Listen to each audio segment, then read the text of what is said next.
યજ્ઞશાળામાં તમે યજ્ઞની વેદિકા જોઈ હશે, એમાં 3 પરિધિઓ હોય છે.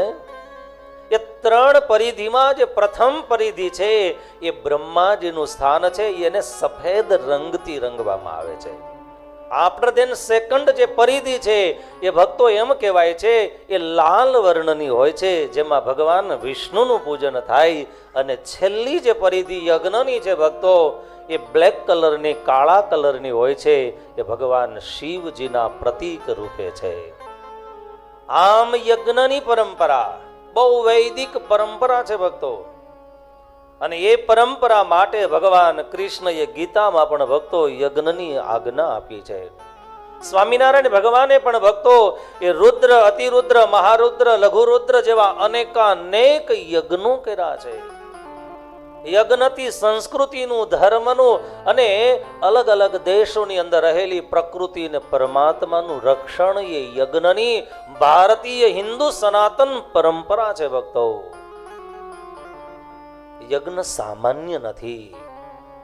બહુ ટૂંકમાં અને સંક્ષિપ્ત અને સાર રૂપે કહું તો યજ્ઞનો નિયમ છે ભક્તો કે આ 3 આંગળીઓથી હૂત દ્રવ્ય જે હોમવાના જવ, તલ હોય કે પછી સુગંધિત દ્રવ્ય હોય, એ આ 3 આંગળીઓથી લઈ, અને શાસ્ત્રનો તો નિયમ છે 9 જ દાણા હોવા જોઈએ. એ દાણાઓ આ 3 આંગળીઓથી લઈ અને પછી વૈદિક મંત્રનું ઉચ્ચારણ થાય. જેમ કે ભગવાન શિવને આહુતિ અપાતી હોય તો ઓમ નમઃ શંભવાય ચ મયો ભવાય ચ નમઃ, શંકરાય ચ મયસ્કરાય ચ નમઃ, શિવાય ચ શિવતરાય ચ સાંબ સદા શિવાય નમઃ. આમ કહીને સ્વાહા કહીને યજ્ઞની અંદર આહુતિ આપવામાં આવે.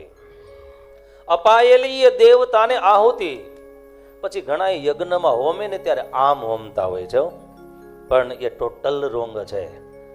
યજ્ઞ એ ભગવાન વિષ્ણુનું મુખ છે. યજ્ઞો વૈ વિષ્ણુ ચંદ્રમા મનસો જાત ચક્ષો સૂર્યો અજાયત, ઋગ્વેદ અને મહાપુરુષોક્ત મંત્ર.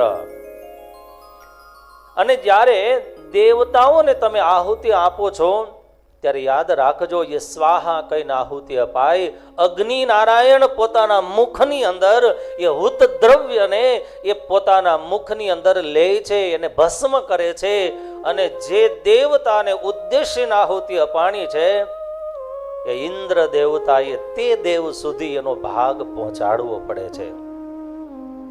બીજા કરેલા કર્મનું ફળ કેટલા % મળે એ બહુ મને ખબર નથી, પણ યજ્ઞનો સોલિડ નિયમ છે કે આપેલી આહુતિનું એ પરમ ફળ સ્વયં દેવરાજ ઇન્દ્ર એ તે દેવતા સુધી પહોંચાડી અને હોમ કરનાર હૂત દ્રવ્યને હોમનારાને એનું ચોક્કસ ફળ મળે છે.